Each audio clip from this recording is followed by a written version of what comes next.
There's a danger that the vacuum of meaning created by science will be filled by old or new dogmatic spiritual or religious systems. If systems of intolerance fill this vacuum, science as we know it may end. If science is to survive, spiritualities compatible with the rational worldview of science will have to answer the questions that science cannot answer alone. How should I live? What is ultimately real? What is my purpose in life? Together with science, rational spiritual movements can obviate the dangers of a fundamentalist backlash from either new or old myth-based dogmas. Note, I use the word spirituality here to mean a framework for answering life's deepest questions, not because I believe in spirits of any kind. Note that the root of the word is Latin, spiritus, concerning the breath. Thus, I take this word to concern that which inspires a life, even though in the absence of any clear evidence for such, I don't accept the existence of a domain of spirits. Of course, I may be wrong about that. As a scientist, I'm always open to evidence that goes against my models. There have been many attempts to fill the vacuum of meaning and values left by Christianity's decline since the Renaissance, and especially since the Enlightenment's age of reason. Many new religions have appeared. Science, however, poses the same threat to new theistic religions as it does to old ones. Thus, the most influential philosophical and social movements aimed at providing meaning in the modern era have not attempted to solve the problem of how to live theistically. Let's now consider a few of the non-theistic or even atheistic attempts to fill the vacuum of meaning inadvertently created by science. Karl Marx maintained that the essence of being human is the ability to create things from nature that satisfy material needs. Since humans attain meaningful lives only through society, he argued, all should share in the rewards of the species' labors to create. This ideal situation is not realized when owners exploit workers. Marx maintained that capitalism dehumanizes workers by turning them into commodities, thereby creating the antagonisms that will eventually overthrow it. Only through the unfolding of successive class struggles will a classless society emerge where workers receive just compensation for their labors. In this communal world of worker-owners, each person will contribute what he or she can and be provided for as needed.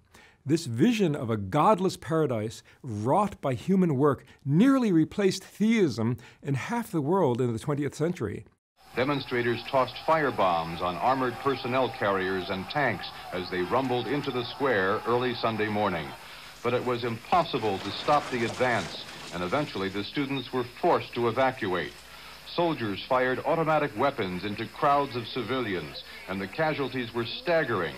The Chinese Red Cross says at least 2,600 people were killed. The students claim thousands of others were wounded. There has been no official casualty announcement from the Chinese government.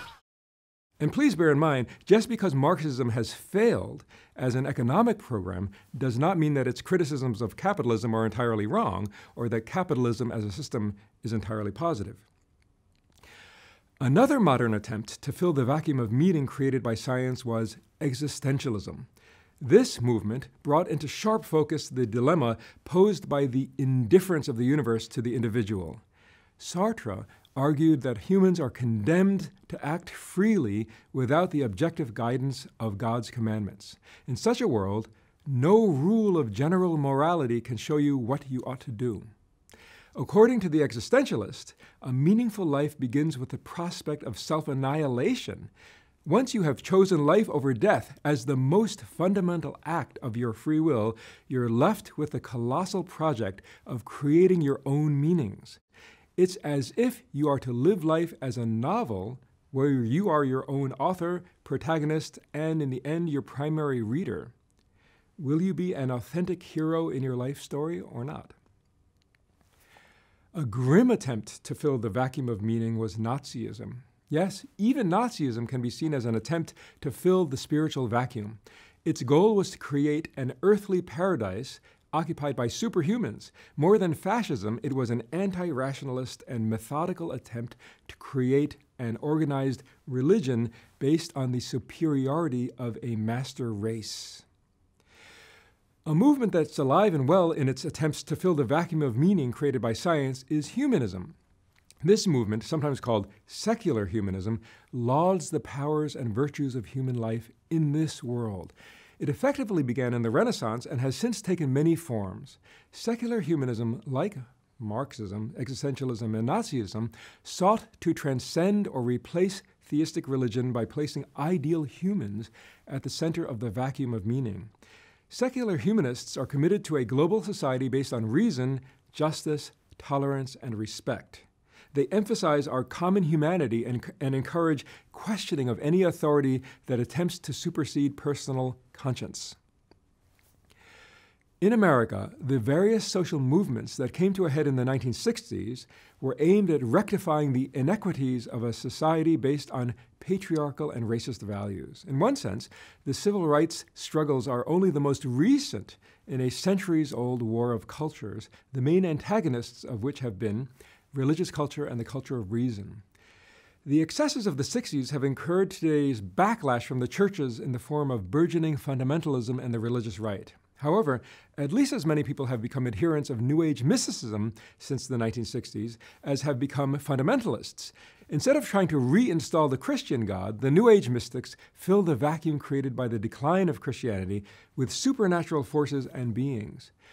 According to research done by social psychologist Raymond Eve, America today comprises three primary cultural groups: creationists, about 40%, New Age adherents, about 25%, and then believers in science, about 35%. The first two groups agree only that the materialistic worldview of science is wrong. All these movements have occurred in reaction to and against a backdrop of nihilism, which makes no attempt to fill the vacuum of meaning and values.